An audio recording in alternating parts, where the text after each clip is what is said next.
Ngayong eleksyon 2010, nasaksihan at muling napatunayan ang istasyong nagbabalita ng walang kasinungalingan.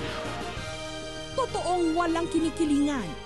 Nagkaroon ng C5 extension, kayo yung isa sa mga proponents, nagkataon na dumaan ito sa mga properties ninyo. Ito ba'y masasabi natin na coincidence? At tunay na walang pinoprotektahan. Di ba nga napas lang doon sa may Hacienda Luisita noong November 2004? Ano ang gagawin niya para mabigyan hustisya yung mga biktima? Matapang, walang inuurungan ang pag-uulat at habang panahon ay responsable. Peke ang kumakalat ng dokumento sa internet na nagsasabing sumailalim sa tinatawag na psychiatric assessment si Senador Noynoy Aquino.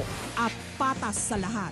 Ngayong eleksyon, karangalan po at buong katotohanan naming masasabi na ang GMA News at Public Affairs ay walang sinumang kandidatong pinaburan.